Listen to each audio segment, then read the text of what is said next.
I did it backwards. I went right to the intro. I didn't even hit the come on over music. So all good. All right. Yeah, we'll be a little slow getting started today. But hey, welcome to the show. It's Back to the Window with Scott and Scott. It's Thursday. It's the 26th of May. Memorial Day weekend coming up. Hope everybody's going to have a great Memorial Day. Good to be here. I am Scott Steen, lead handicapper at WHINERS.com. And I'm your co-host, Scott Reichel, senior handicapper over WHINERS.com. And we get we get together every day to do this, Scott, as we put our heads together, come up with some of our best plays, and help you guys in that journey to head back to the window. So there you go. Nice to have everybody in the house. How'd your Wednesday go, Scott? How was hump day for you?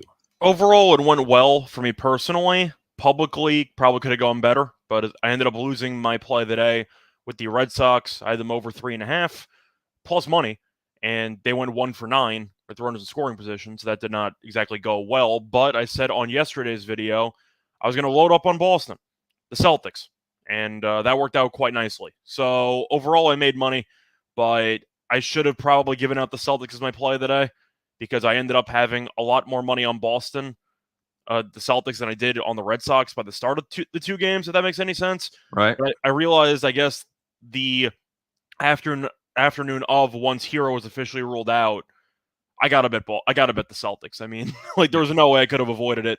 So I ended up having a good day personally, but yeah, sorry about the Red Sox. Yeah, that was a situation where I said that I wanted to wait on the injuries. I got everything I wanted. Williams was playing, Hero was out. I'm like, all right, that's all I need. Give me Boston. So I actually laid an alternative number. I laid 8.5. Yeah, that's I got solid. that at 2 to 1. So that worked out well. Very good. You know, that was the first half of that game. Is that I don't know. There's been so many bad ones. Is that one of the worst halves of basketball you ever saw? Wasn't good. I'll tell you that much. I mean, the story of the playoffs up to this point is, why am I watching the NBA playoffs when there's hockey on? Yeah, that's no lie. All you need to know is it's really been the story, isn't it? Because the hockey game last night was crazy. Heat scored 42. They're up 5. Yep. Brutal. Timmy Earl, what's up, man? It's good to see you. Andrew is in the house as well. Great job laying 8.5. That's right. He's the man. He's the man, the myth, the legend, the kid. Can we call you the kid yet? You can if you want to. I'm about to turn 25, so I'm not sure how much longer you got on that. But see, it was kind of in the world of sports betting and professional handicapping, I would call you the kid. I'm definitely on the younger side when it comes to people who post their picks every day and do that kind of stuff. So I'm probably one of the younger ones. I'm sure there are now a bunch of people who are now like 22, 23 who started doing it. But yeah, I started when I was a junior in college on YouTube. I was definitely one of the younger ones to start. No question about that. Tim Earl says the NBA has been boring. Yes, says WNBA, better than the NBA. I'll tell you what. Whatever makes more money, man. If you like to watch a game that looks a little bit more like the basketball games that you used to be familiar with, California Penal, watch the WNBA, man. They play fundamental basketball. They don't just move the ball around to try to set up a three. Actually, they play basketball, Scott, and I don't hate that. Tim Earl says he's 22. Yep, suck a dick, Scott. You're done. You're old. Gave it a good run, man. Yep, you had a good run, buddy. Now you got what? You put Tim with his brother. They're 44, so I'm not sure that qualifies. NBA has turned into a rugby scrum. Unwatchable. I have not watched as much this year as I have in years past. Not going to lie. Watching a lot of hockey. That was a great hockey game last night, Scott. Well, I mean, if you're a St. Louis Blues fan, it was a great hockey game. Pissing away a 3-goal lead in the third period isn't ideal, but, you know. Sure. All I know is every year, hockey playoffs are better than the NBA. Yeah. It's really common knowledge. The only people that haven't realized it have not paid enough attention to hockey playoffs, but it's not even close. And we had another double-digit blowout. Can't really call it a full blowout because the Heat were technically winning at the half. But they weren't Boston, technically winning. They were in real life winning. I'm saying after the third quarter, though, the game was a wrap. You knew Boston was going to win. But yeah, doubled them up. Doubled them up. There's really not much to say. 32-16. Yeah, it's over. I don't want to do a full victory lap, but at the end of the day, we said that Miami's not talented enough. And with all the injuries, we figured they would have a hard time scoring. Yeah, and they finished with 80. And I will give you this hat tip. I was not as convinced that Boston was going to blow them out as you were. I told you I was more of a wait and see. I wanted to see if Hero was going to play or not. I'm actually surprised the game was that close. I thought Boston would win by like 17. Yeah, And they were on pace to, and then Miami went on a little bit of a run at the end. I think they cut it to maybe 11 at one point, but that was basically it. But Boston looked like they were going to cruise to a 20-point win, and they won by 13. So, yeah, at the end of the day, I feel like the main reason why we disagreed a bit on the margin, you thought Jimmy Butler was more healthy than I did. Yeah, that's it. I talked about Jimmy Butler being at 90. You think he's more like 60. I said 60. He might not even be at 60. Yeah. Because what he did yesterday made him look like he was at 50. Yep. We didn't even bring up Lowry, who looked like he was at about 10%. Horrific. Out there. Horrific. So Miami's leaking oil. It might be more than a leak at this point. They're hemorrhaging oil at this point. Gushing oil. They had to have that one last night. We talked about that. Oh, they're going to get buried in Game 6. They don't have a shot. Nicholas Lee asking about a couple props. Let's talk about that before we get rolling here, Scott. Steph over 3.5 and Wiggs over 15.5 points. Well, based on what we've seen in the series, you got to lean to the over on both because I haven't really seen any answers from Dallas's defense. Even in the game they won in Game 4, was the defense good, or did they just shoot the lights out and the offense for Golden State just didn't go crazy? I'll tell you what they did, Scott. They out-rebounded them. They did what they had to do in the paint, which they hadn't been able to do in any of the games so far. Dallas shot okay. They shot 50% from the floor. They shot 46% from deep. It was a lot higher. They went ice cold in the fourth quarter. True. Yeah, when it mattered, they couldn't miss. That was absolutely true. So when it comes to talking about Golden State offensively with over-unders, it's really tough to take many unders because I still have not seen Dallas consistently stay in front of their guys. I think they run them out of the fucking gym tonight. I think they're going to try to. I mean, duh, but...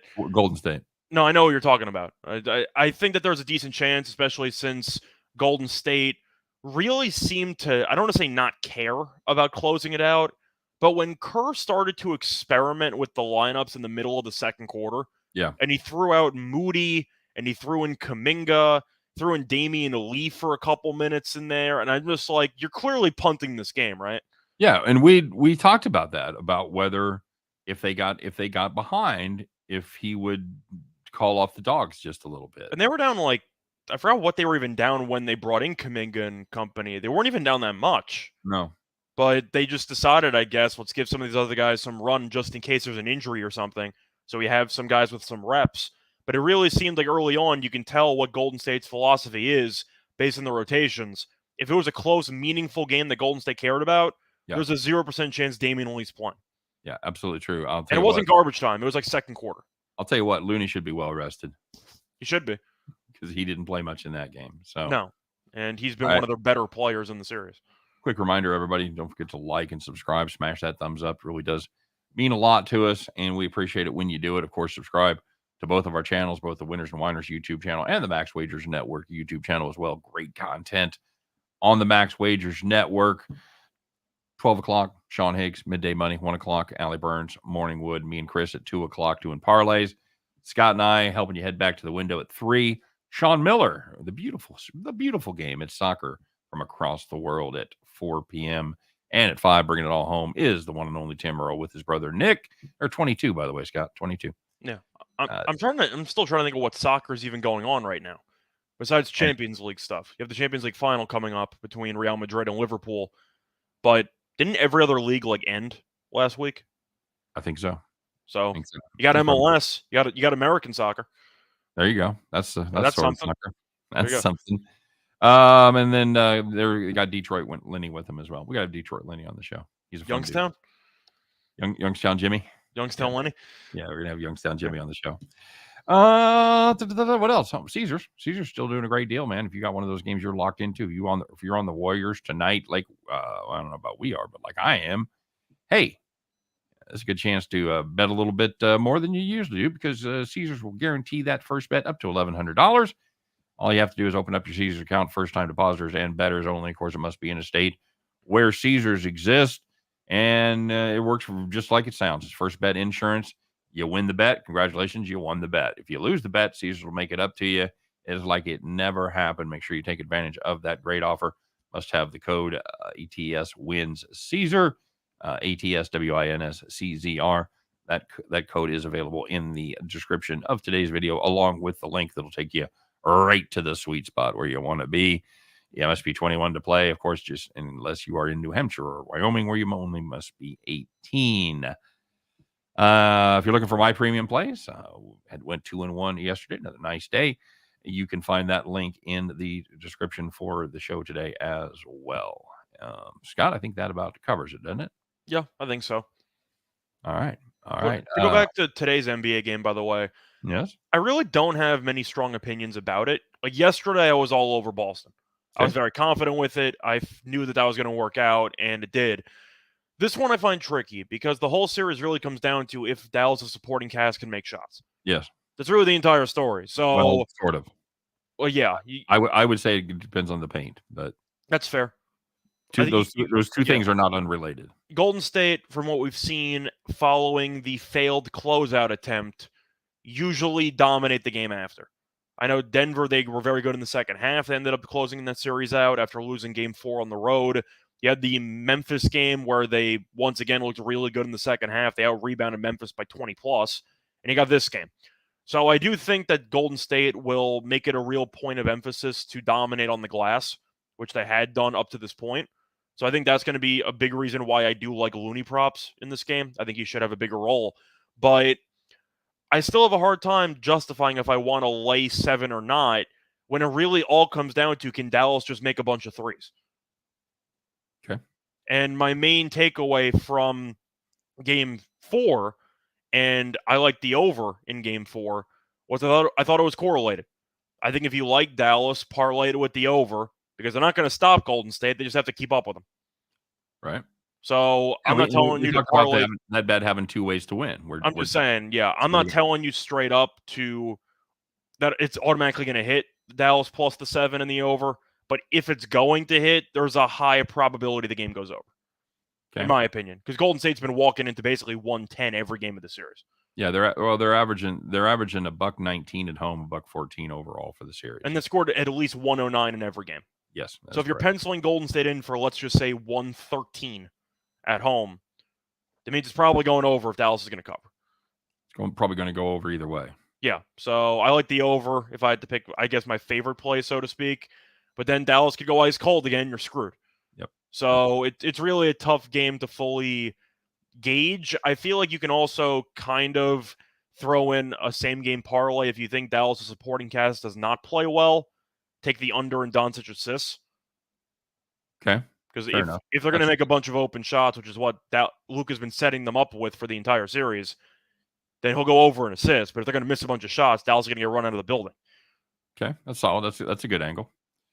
All right, so we talked a little bit about what happened yesterday, but there were some other things that were happening. We'll take a look at those, Scott. It is Thursday. It's time to reveal who were the winners, who were the whiners, the people that took it in the shorts and the people that took it to the bank. You know which side you're on. Now we're going to find out along with everybody else. It's Thursday. It's time for Call the Cops.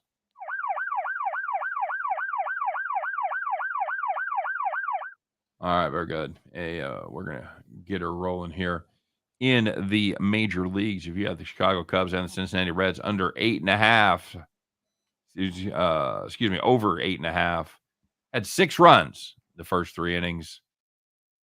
And how many more runs they have in the next 6? They had 1 more run. That game landed at 7. You had over 8.5 right there, Cincinnati Reds and the Chicago Cubs. Hey, you should probably call the cops. And if you had the Rays minus 1.5 against the Marlins, they led 5-3 after 8 innings. But we know Tampa, good bullpen. That's what their claim to fame is, right? Mm-hmm. Not so much yesterday because Miami did score a quote-unquote meaningless run in the top of the 9th. Tampa still won the game, but they only won by 1. All right, my friend. And finally, the Tigers team total over 3.5 going up against the Twinkies. So that was under. Sorry. Excuse me? Sorry. That was under 3.5. Under 3.5. That's right. They only had 2 runs in the first 9 innings. That's so frustrating. Congratulations. You handicapped that game correctly. But, hey, Ghost Runner, you can go ahead and score. And you know what? Bring that guy behind you with you as well. Tigers put up 2, top of the 10th, finish with 4. If you had the under 3.5 there, holy mackerel, call the cops. They don't call it undertime. They don't call it undertime, Jimmy. Now, on the other side, there's a couple possibilities here. you could have been in the right spot at the right time, had a nice, easy winner. You were kicked back on Wednesday night, sitting in the rocking chair. So the first one, if you either watched the NBA game or did not, if you had the under 204, it was a game you'll love to follow on the box score but not actually watch because it was a pretty hideous game. Each quarter had less than 49 points, and the game landed 173, like watching paint dry. Oh, awful. Awful. If you had the Giants on the money line against the Mets, they led 9-0, 9-zippy after 2 innings. Bad news for the Giants. They didn't score any more run. Good news for the Giants. They only gave up 3. The Mets, yep, not your day, guys. You had the Giants money line. Yeah, you had a nice, easy rocking chair win. And the last one in WNBA, if you had the Mercury and the Sparks over 164, you had 101 points in the first half, and then you had a little bit less in the second half, but still well more than the 63 required for the push. Game landed 194. So, do you think the WNBA is better to watch than the NBA? No. No. And I do a podcast in the WNBA, so no. I'd rather watch the NBA any day of the week, but I at least acknowledge the fact that the playoffs have been awful. So I've gone with option C, which is NHL. Am I supposed to really turn down the Battle of Alberta? Of course not. How can you do that? Can't do that. I mean, Can't do it. Can't do it. I still don't mind the WNBA. I mean, it's still a situation where the league is still full of, I'd say, quality basketball fundamentals. Of course, the players are going to be a lot worse than the NBA. That's a given. But why is that? Why is that a given? They're going to be worse at what? Well, I was going to say they just based on the fact that NBA players are significantly taller and more athletic, so they can dunk, for example. Does that take away from your overall skill set? I don't think it's a matter of skills. I think it's a matter of entertainment. People want to see dunks. People want to see people drive to the rim, do some crazy acrobatic layups, and it's not exactly that common in the WNBA. But that's not what you said. For skill sets? You said they were worse. They were worse basketball players. They are. I mean, they clearly are. It's not even close. Sure I'm going to go with you on that. When it comes to what would be when it comes to neutral skills? You think the WNBA is worse? Well, it's also tough to fully gauge because WNBA uses a smaller basketball, so you got to factor that in too. But when it comes to just speed, strength, everything like that, yeah, the NBA is significantly better. There's a reason why no women's ever played in the NBA. Well, it's a height thing. I get that. It's not even always a height thing. Brittany Griner, of course, is not exactly in America right now. She claims she would beat Boogie Cousins in a one-on-one back with Team USA like 8 years ago. She would lose 12-0. She wouldn't score, but I'm just being honest here. Like, I don't want to get into a whole gender whatever dispute, but if you think that WNBA players would actually be able to compete in the NBA, you're out of your mind. No, I'm saying it neutral skills. I'm not saying where. I'm just define neutral skills: dribbling, shooting, everything like that. Yeah. Once again, they're using different size basketballs, so you got to factor that in. But I do think men are better at those skills comparing the pros. Okay. All right. I'm not comparing Diana Taurasi to Bob Cousy. Like, I'm not going to throw errors into it, But based on today, yeah, I think that NBA players are more talented. Good time to remind everybody you can reach Scott Reichel at Reichel. That's not a hot take. I don't know what you want me to tell you. Okay. Is that supposed to be a hot take? You think the only reason why women aren't in the NBA because of height? No, obviously there's definite advantages that men have over women. No question about it. I'm not saying that, but I'm saying to say they're not as skilled is to diminish what they do. I didn't say that they're bad at the sport. I'm just comparing them to the NBA. They're not as skilled as NBA players. Okay. I don't think that's a hot take at all. All right. WA is better to bet, let's say, for softer lines than WNBA. I always agree with that. You have lower limits as well, so it takes a lot less to actually move a line. So if you want to bet the WNBA, do it rather quickly because you might see an 8-point spread suddenly close at 12 in the span of about, 30 minutes. Mm-hmm. There's a lot of movement in those. Joan is wanted to check in and thanks you for the a little parlay there that Thank you. you hit the other day.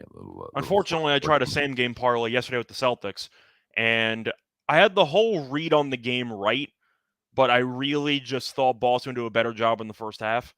I had them first quarter money line, first half money line. Of course, neither of those cashed, but I had Boston winning handily, and I had the team total under for Miami. So I called the game correctly. I just did not expect 19 points in the first quarter to be leading for Miami after the first 12 minutes. Yeah, pretty brutal. By the way, JC Stone agrees with you 100%. So,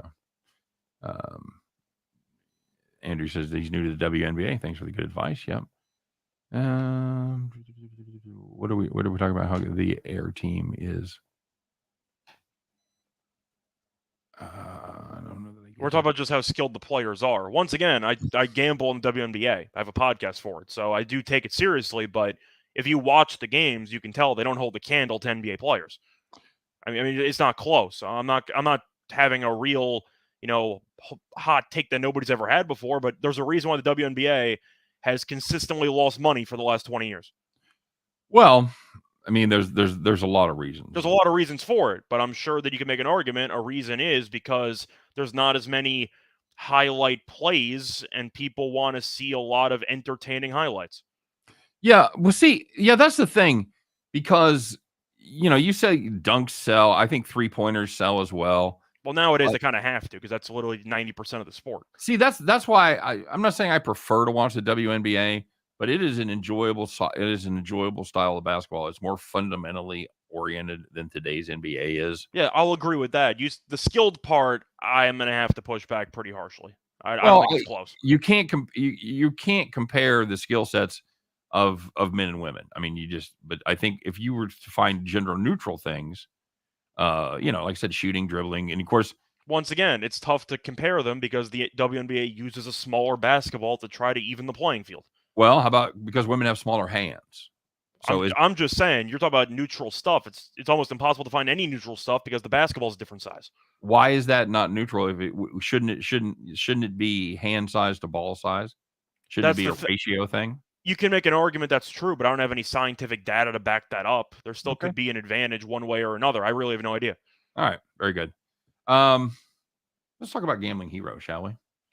There was somebody that stood out yesterday, and if you watch the show, anytime Scott and I have an opportunity to blow the trumpet, we take advantage of it. So yeah, open up your spit valve, everybody, all you trumpet players out there, get ready to play along. Let's find out who it was, Scott.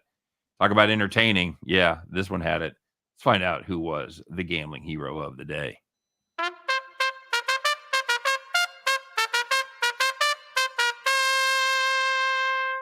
All right, so we mentioned how bad the NBA games have been. Last night was no exception. But, Scott, you also mentioned there's a sport that you have enjoyed watching. And what is that sport? Sport was hockey, and we had an elimination game between the Blues and the Avalanche. And to be honest, it didn't look very good for the Blues because they were down 3-1 in the series, and they were down 3-0 pretty early on into the game.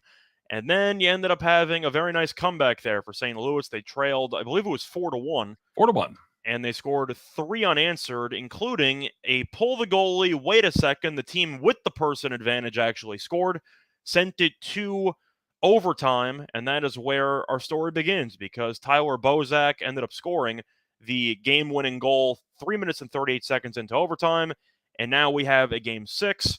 As for gamblers, St. Louis was plus 210 on the money line.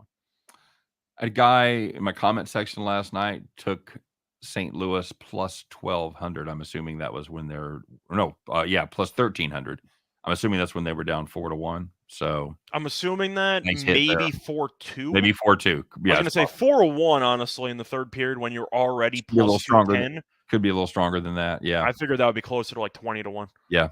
Yeah, you're right. That's probably. I'll assume 4-2. So yeah, good hit there, and a good hit for Bozak. Kemper just a little late in getting his glove there, man. Well, I mentioned that the ways that St. Louis would win, I didn't see it. That's one of the things I got wrong in yesterday's card. I said that either you'd have Husso standing on his head, which I did not see happening, which I was right about, or Kemper or Kemper doesn't play well, and Kemper did not play well. So He did. I for the don't think first he's a 2 periods. great goalie, but No. he's okay. But when you allow 5 goals on 30 shots, are you sure your name's not Markstrom? That's all I'm Yeah. saying. Yeah. You No know. kidding. Not So his best yeah, game. I mentioned the blueprint on how St. Louis could win. They just needed some bad goaltending, and they got it because Kempfer was not very good. Yep. Absolutely true. So yeah, good game, good overtime, and pretty quiet there in Colorado last night. Yeah. I think the crowd was in shock. And So Tim was right. It was 3-0, then 3-3. Then McKinnon had the hat trick goal where he went 1-on-5, and then St. Louis scored about 2 minutes later. So yeah, Tim's right. They were down 3-0, but it was that's right. They were yeah. down 3-0, not 4-1. Yeah, but McKinnon scored that goal with 3 minutes to go to give them the lead again. Yeah, that's right. Yep, that's right. Because they put the fourth one on when it was 3-3. It's really weird, by the way, how McKinnon is so good at hockey in terms of skill, and yet he's really just a worse version of McDavid. Like it's really just kind of funny because the Yeah. skill sets are kind of the same, and McKinnon in any other era would be like the face of the league, but he's just McKinnon, but slightly he's basically McDavid, but slightly worse. Can I say that? Mm-hmm. You absolutely. You Their just did. skill sets really remind me of each other, but McDavid's just faster. Yep. Good game. Jones saying that Miami just missed like 10 in a row from downtown. Keep shooting, or do you adjust your strategy and go inside, Scott? I don't know what strategy they have. Once again, it's why I liked Boston to win handily yesterday, and spoiler alert in Game 6 as well. If Jimmy Butler's banged up, Lowry's banged up, Hero can't play, who do you have on your team?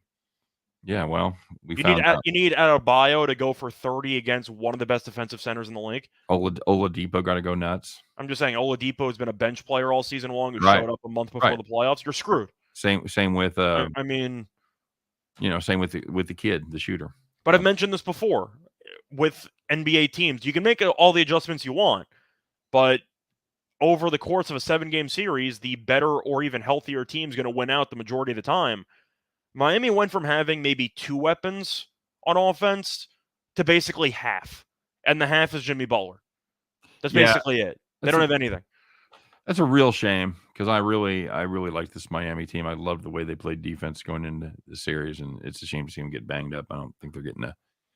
I'm going to say fair, but you play with what you got. But it's still weird because I had Boston in 6 before the series started, and I believe the price on that was like plus 260. I think. Right. But in a way, I'm going to be right about the prediction, but I Yeah. still underestimated Miami. If that makes sense. Yeah. Because I did not Correct. expect Miami to win a road game. I figured that they would defend home court. Boston would steal one would probably steal game 5, and then they would end up winning in 6. But I was right about them winning game 5. The issue is that Miami just got hurt. But the fact that Miami was up 2-1 with winning a road game, I underestimated them there. But I guess the ends are going to justify the means in this case. It looks like it. Miami has a tall order at this point. And for the record, I think Boston's going to win the title. Yeah, okay. I think they're better than Golden State. They've probably been consistently better in the playoffs, and they've certainly matched up, I think, with better teams. I just don't think Golden State's very good. And I got money on Golden State. Like, if Golden State wins the title, I make $5,000. So I'm rooting for Golden State pretty hard. Right. But I'm definitely hedging. There's no way that I'm not going to hedge. Boston, I do think, is the much more talented team, and I don't think it's really close. You can argue that Golden State has the experience. Maybe Boston's going to fold, but Boston has multiple wings that can actually score the ball. And you look at who Golden State's played. They played Denver, who has Jokic and nobody else. Right, no wings. They played Memphis. I like Bane, but he was injured pretty much the entire series. Right. And Dylan Brooks is a lost cause. And then on top of that, you're facing off against a Dallas team that has Luka and nobody else. So if you have multiple wings who can actually score, I really don't know if Golden State can match up against them. Yeah, it's hard to argue with. It's going to come down to how well Golden State can match up defensively if they have anything for them. Like you said, I'm not sure they will. Who do you think would be favored though going to the series? I'm assuming Golden State slightly because they're technically the home team. See what if they end it tonight, then yes. If they drag it out to 7 with Dallas, and Miami ends it in 6. I mean, Boston ends it in 6. You could have Boston as a small favorite.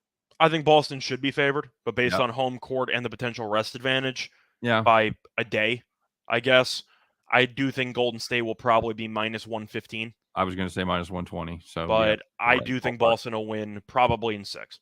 Okay, very good. STM Network called you Scotradamus. Thank you. You can just say Truman, by the way, but thank you. Well, it's not how you post, so All good. all right. Thanks, John. Appreciate the kind words. Grant Williams should have a better series versus the Warriors. Yeah, he has not been much of a factor. How can you say Golden State is not very good? Well, again, very simple. I think the Eastern Conference is significantly better than the Western Conference. Yeah. Well, and and we're talking about the path that they've taken so far. Yeah, it has definitely been a good matchups for Golden State. But Golden State was the 3. The only team that they were supposed to play, they ended up playing, was Memphis. Right. But they played against Denver, a 6. Denver's not very good. And they got to avoid the 1 seed because Phoenix ended up falling apart. Mm-hmm. So I'm not saying Golden State's a bad team. I didn't say that. No. I just don't think that they are as good as people assume they are because of the reputation. Fair enough. If you want to compare this Warriors team to the Warriors teams of the past, it's not even close. But when it comes to looking at matchups and comparing that Boston's strength of schedule to Golden State's strength of schedule in the playoffs, they are not even close to each other. No, agreed. Thoughts on the Brewers over, White Sox under, Colorado over. So let's go in order on those. Okay. Let's take a look at the Brewers. Brewers matching up with St. Louis. It's Lauer and Wainwright, 7.5. I think I'm just leaning under there. Not playing it over there. I'm not playing it over with Wainwright at home. No. We know that Wainwright's numbers are very good against Pittsburgh, but at home, especially for the last couple of years, against anybody, he's been insanely good. Nails, yeah. And Milwaukee can't hit, so I'm going with the under. White Sox under, as White Sox are matching up with Boston. Michael Wacha goes against Dallas Keuchel. Waka. I don't think I can play an under with Dallas Keuchel. I can't play an under there, especially since I had Boston team total over yesterday. There's like a 90% chance it hits today. Yeah. So I'll go with the over. Dead to me. Okay. And I didn't check the win, though. If there's serious win, then maybe. But based on the pitching, I expect Boston to do pretty well today. Was that Cubs game? Was that game earlier today? Where was that at? At Cincinnati? It's in Cincinnati. Okay. So they got the rain we got through yesterday. I just didn't know what the weather was in Chicago. And then the Colorado game was the last one. They're going up against where's Colorado at? Oh, against Washington one more time. Oh, Marquez and Corbin. Yeah, I thought about taking an over there as my play today. Yep. Corbin did pitch decently against the Rockies earlier this season. Yep. Went 8 innings, 3 runs. But the Rockies, I believe, are number 2 in the league in OPS against lefties. I know they were about a week ago, last time I checked. I think I checked it last night. I'm pretty sure they're second. Now, okay. Marquez, we know, is usually good at cores. He's not good elsewhere. Nope. I'd lean over as well. I know both lineups can be hit or miss. Though with those pitchers, it's over or pass. Because we know the bullpens aren't good either. Cannot get involved with an over in this or an under in this game with Corbin going. Just can't do it. On the Rays money line today, says James S. against the Yanks. Now there you go. Nestor Cortez going against Ryan Yarbrough. I do not think the Yankees should be favored in this game. You say you do not? No. The Yankees won yesterday. Props to them. Half the team's still injured. They won 2-0. Like I don't think this Yankees team with Stan being on the IL. What else is new? DJ being hurt, Donaldson's in COVID protocol or borderline racist protocol. Can we call that? Because I don't know if he actually has COVID or not. Man, if that went down the way it was, and that's you can speculate all you want, but it's a weird coincidence. After the whole thing happened, he ends up on COVID protocol for a week. It's a little weird. Oh, I'm not saying what? What are you saying? I'm saying that there's a chance that the Yankees, since he was suspended for a game, maybe told him take the week off. Maybe. Okay, I think you're high. He's the only person on the entire team in COVID protocol. Really? Yeah. Okay. The only person. He's been interacting with everybody in the actual dugout for the last couple months. I think that the suspension was stupid, but it's a weird coincidence if he gets suspended for some comments and then suddenly he's in protocol for a week immediately after. It's a little bit sketchy. That's all I'm saying. It's a little bit weird. Okay. Just saying. At least that's my takeaway for it. Okay. At no point did that cross your mind? No, of course not. But why is he the only one on the team in protocol? It could be contact tracing. It could be it could be his family. It could be somebody close to him. But then wouldn't everybody else who has been interacting with him also be in protocol? No, if not unless he's tested positive. Okay. So, yeah, no. I thought the whole thing was weird. That's all I'm saying. But the point is, he's out. LeMahieu's still banged up, stands on the IL, and Tampa's good at the Trop. Now, Cortez is good. Yep. The Yankees don't give him much run support. Yarborough's a crafty lefty, which is code word for he doesn't have a fastball, but, he kind of nickels and dimes his way through. But I'll go with Tampa. Plus money on Tampa at the Trop against an injured team is a little bit too enticing for me. I'm just trying to see if there's anything that gives me anything to hope with Yarborough. Okay. Because the Yankees historically are not awful. And he was good he's been good his last 2 starts. Yeah, okay. All right, I don't hate that. And your kid agrees with me, by the way. What do you say? He thinks that it's a little fishy. Okay. I'm just saying, the timing is weird. Like either the Road Dogs tonight, my kid wants to know. Road Dogs in what sport? Hockey. So, for hockey, do I think the Rangers can steal one in Carolina? The answer is yes. In fact, the more that I think about it, the more I actually kind of like both dogs in this one. Okay. Carolina's undefeated at home in the playoffs. We know that. But the issue that Carolina's run into is the fact that they really can't solve Igor. And Carolina's laying 150. I understand it because they're undefeated at home, but they've scored less than 3 goals in each of the first 4 games of this series. Been painful. I can't lay 150 with a team that might not get to 3. So for value, I'll take the Rangers because I do think that they can score 2 and hope Igor stands on his head. So I do think there's a certain blueprint there for him to do enough to get the Rangers the win.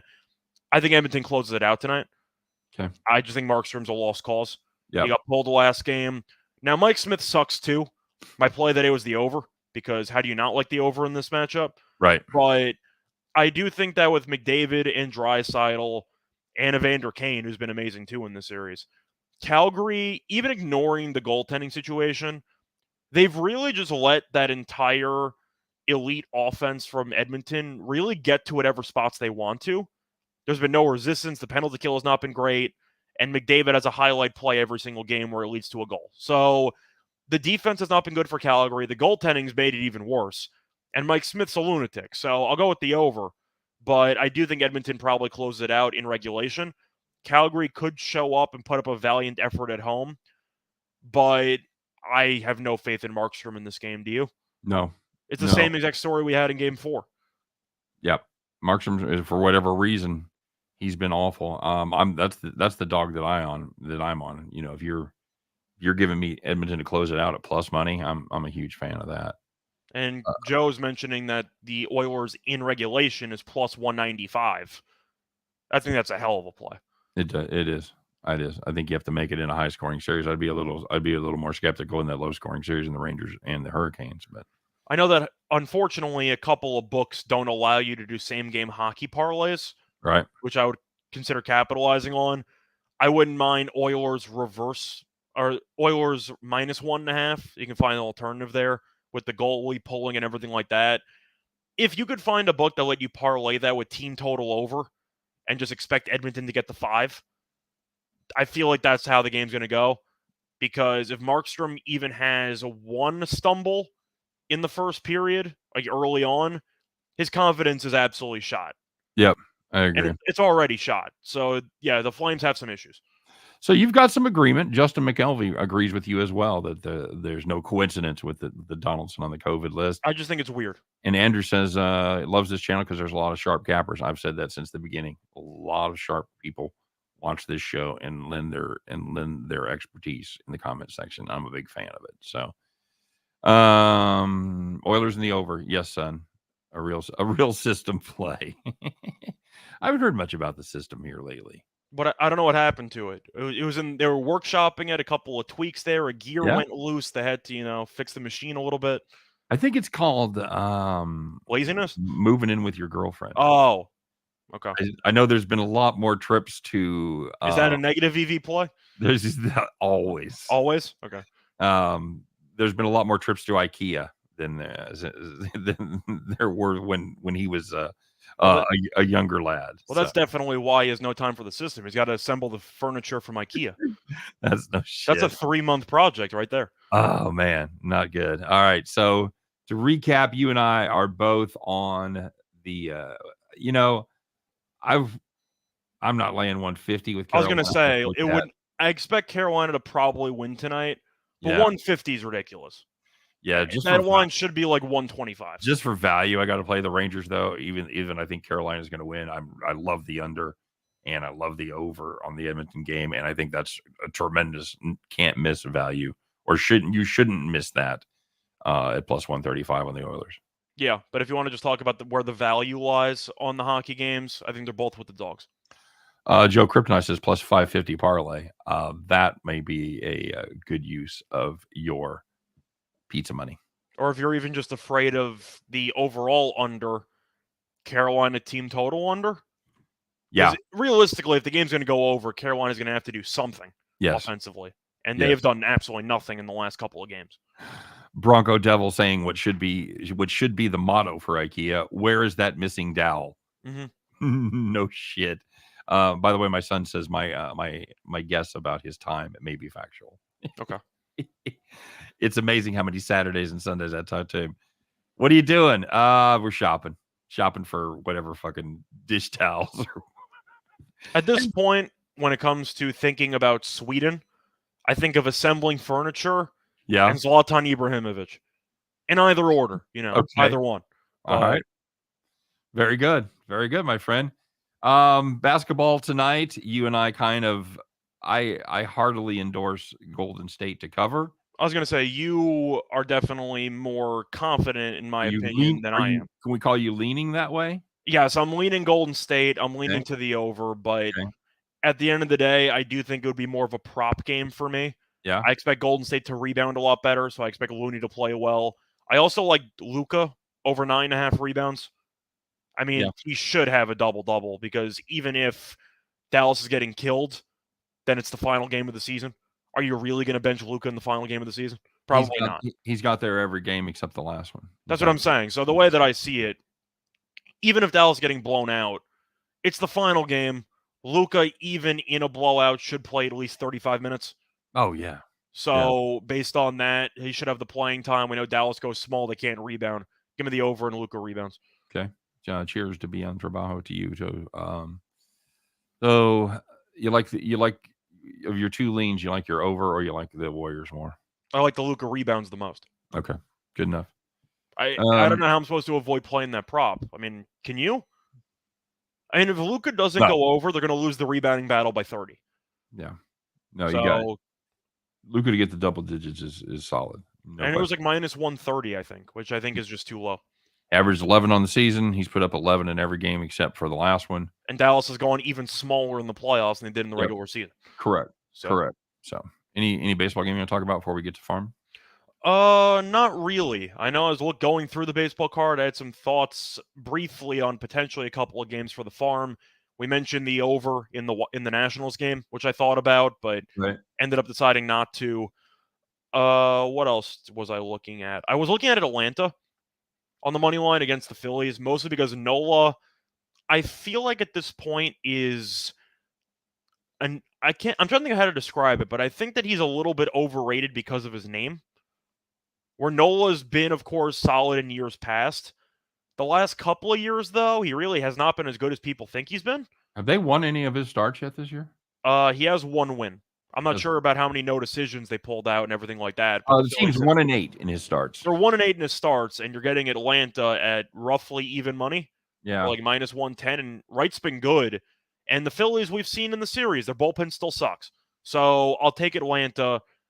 I mean, Nola, once again, I think he's a little bit overrated. Still good, but you can't be 1-8 in a pitcher's starts and be laying against a decent opponent. That's he's just having crazy. a weird season. He's got a 4 ERA and a WHIP under 1. Yeah. And it makes no sense. But what do you think? Because that was another play I thought about. For value alone, Wright's been the better pitcher this season. Yeah. They're 1-8. How the hell are you laying? For whatever reason, you're 1-8. A combination of some bad starts and not getting much support. And the bullpen's not being very good. But I'm on the road? Luka under 48 PNA. I guess the one question I'll have for you there is there a reason why you don't want to just take the assists under? Yeah. I'm assuming the argument is you just expect Luka to go for 36, and that way you kind of meet in the middle. Mm-hmm. Wait, I just realized 48 for. There's no way that's the number. It can't be. It has to be points, rebounds, and assists. It's the only thing that makes sense. It has to be PRA. Yeah. It has to be PRA. PNA would probably be closer to around 40, maybe 40 flat. Because his point drops around 33, 34 and a half. Yeah, you figure 30. You figure 35 points and 7 assists, probably. Assists? Yeah. Somewhere in there. Yeah. But the 48 definitely has to be including rebounds. So for that, I actually like the over, because I do think Luka can potentially even go for 40 and 12, and nobody would be surprised. Not to mention assists. Agreed. But I think that would be my favorite combo play. It would be Luka points and rebounds, whatever number that is. I'm not going to play it, but I do think if you want to go for a combo prop, the rebounds should be there. The points should be. Yeah, it's 42.5. That's what I thought it would be. So no, you said 40.5. I said 42.5. Sorry. Okay. Way to correct me. I was trying to be a revisionist historian, but okay. Living off my glory. Come on now. I would still go with the over. Or at least I'd lean that way. But once again, just take the points. Because you're not going into this game expecting Luka to have 15 assists. Take your points over or your assists under. Yeah. I love the comment section, because not only do we have great handicappers who ask great questions, we have Bronco Devil telling a great story about his kids moving his IKEA dresser that just fell apart. And it said it was because he was too lazy to put glue on the dowels. I had a story with IKEA. They fall apart, or was it good? So we had a dresser in a rental house back, I don't know, 12 years ago, something like that. Okay. And one of my friends came over for like a weekend, whatever. I had a couple people at the house. And she picked up a picture frame off of one of the dressers, whatever. Regular picture, whatever. Puts it back down exactly where she left it. And the entire dresser just exploded. All the shelves fell apart. Everything just ended up on the floor. And I don't know if we ever bought anything from IKEA after that, but one picture frame is all it takes. Man, you spend $45 for a dresser, you expect it to fucking work. Pretty much. But it was one small picture frame with like the thing that like extends so it stays upright. Like something out of a cartoon. It weighs probably like 1 pound, like max. Right. And picking up, you put it back down, the whole dresser exploded. The same kid that's being clever here in the comment section, he turned a dresser over on top of himself with a TV on it when he was about 3. Okay. He's climbing up the drawers and I don't know, fucking rocking it or whatever. The whole dresser goes, and the dresser like fell on top of him and guarded him from the TV. It was one of those. It wasn't a flat screen. It was one of those big ass TVs. So probably the last athletic thing he did. I'm fucking with him. He's a fine athlete. All right, so let's talk about the thing we should be talking about at this time. Should we, Scott? Yeah, let's do it. Okay, let's do it. I've left the hat upstairs, so it's just gonna be it's gonna be payback for when you were in Vegas, buddy. Sorry. Yeah. All right, guys, it is time. It is the end of the show. Only one thing left to do, and it's time to put on your overalls. Grab that straw hat, climb aboard your John Deere, fire that bad boy up, kids, because it is time to bet the farm.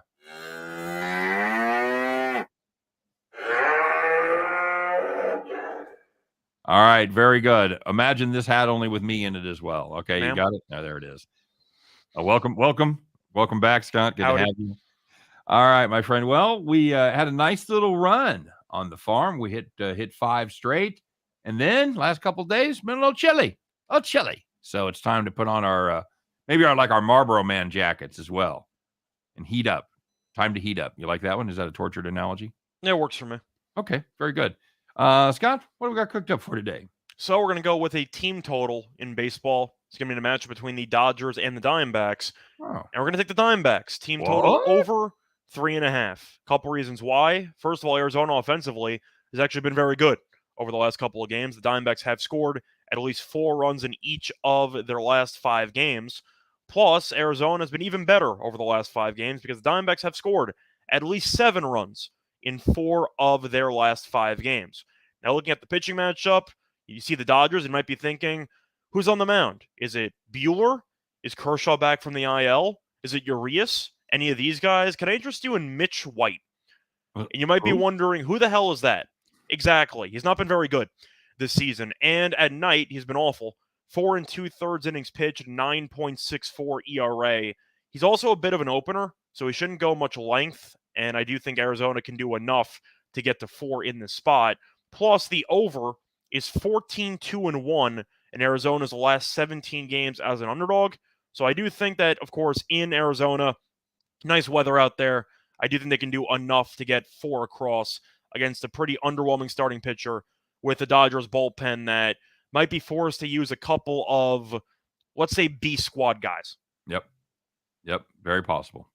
Very possible. And I will say, I'll add one thing to that. You look at the last 6 games, they've been scoring a ton. It's been against 2 shitty teams, the Cubs and the Royals. However, the 4 games before that, now they did get swept by the Dodgers, but they did average 4 runs per game in those 4 games against the Dodgers in LA. So, and they're the home team. So, but you have to mention that since Castellanos is pitching, they're probably going to need to bat in the 9th inning.